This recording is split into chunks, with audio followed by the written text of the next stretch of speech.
जय श्री कृष्ण। राधे राधे। उपस्थित हैं फिर एक नए वीडियो और एक नई जानकारी के साथ।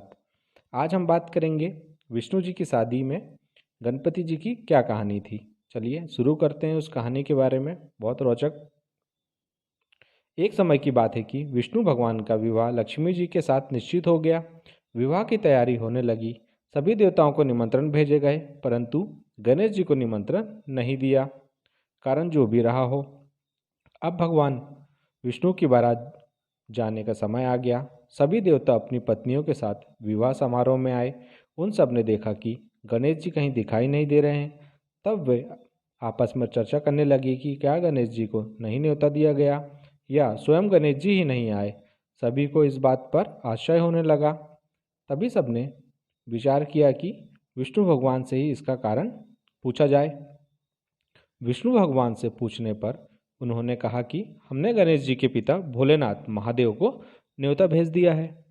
यदि गणेश जी अपने पिता के साथ आना चाहते हैं तो आ जाएं, अलग से न्योता की कोई आवश्यकता नहीं है। दूसरी बात यह है कि उनको 1.25 मन मूंग, 1.25 मन चावल, 1.25 मन घी और 1.25 मन लड्डू का भोजन दिन भर में चाहिए। यदि गणेश जी नहीं आएंगे तो कोई बात नहीं, दूसरे के घर जाकर इतना सारा खाना खाना भी अच्छा नहीं लगता।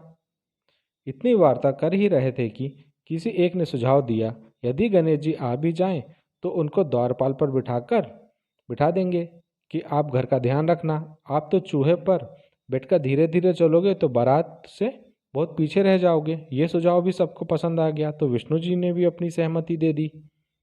होना क्या था कि इसके इतने में गणेश जी वहाँ पहुँचे और उन्हें समझा बुझाकर घर की रखवाली करने बिठा दिया।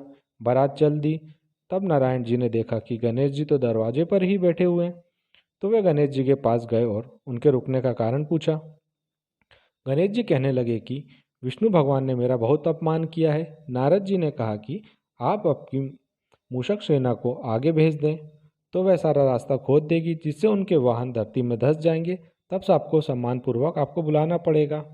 अब वे गणेश जी ने अपनी मूषक सेना को जल्दी से आगे भेज दी और सेना ने जमीन पोली कर दी। जब बारात वहां से निकली तो रथों के पहिए धरती में धंस गए। लाख कोशिश करें परंतु पहिए नहीं निकले। सभी ने अपने अपने उपाय किए परंतु पहिए तो नहीं निकले, बल्कि जगह जगह से टूट गए।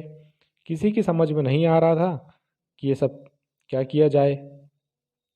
तब तो नारद जी ने कहा, आप लोगों ने गणेश जी का अपमान करके अच्छा नहीं किया। यदि उन्हें मनाकर लाया जाए तो आपका कार्य सिद्ध हो सकता है और यह संकट टल सकता है। शंकर भगवान ने अपने दूत नंदी को भेजा और वे गणेश जी को लेकर आए। गणेश जी का आदर सम्मान के साथ पूजन किया। तब कहीं रथ के पहिए निकले। अब रथ के पहिए निकल तो गए परंतु वे टूट गए थे। तो उन्हें सुधारे कौन। पास के खेत में एक खाती काम कर रहा था। उसे बुलाया गया। खाती अपना कार्य करने के लिए पहले श्री गणेशाय नमः कहकर गणेश जी का वंदना मन ही मन करने लगा। देखते ही देखते खाती ने सभी पहियों को ठीक कर दिया। तब खाती कहने लगा कि हे देवताओं, आपने सर्वप्रथम गणेश जी को नहीं मनाया होगा और ना ही उनकी पूजा की होगी, इसलिए तो आपके साथ ये संकट आया।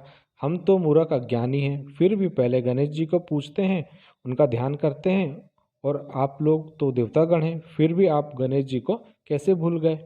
अब आप लोग भगवान श्री गणेश की जय बोलकर जाएं तो आपके सब काम बन जाएंगे और आगे कोई संकट भी नहीं आएगा। ऐसा कहते हुए बारात वहाँ से चल दी और विष्णु भगवान और माँ लक्ष्मी का विवाह संपन्न हुआ और सकुशल सब घर लौट आए। आशा करता हूँ जानकारी पसंद आई होगी। मिलते हैं फिर एक नए वीडियो और एक नई जानकारी के साथ। जय श्री कृष्ण।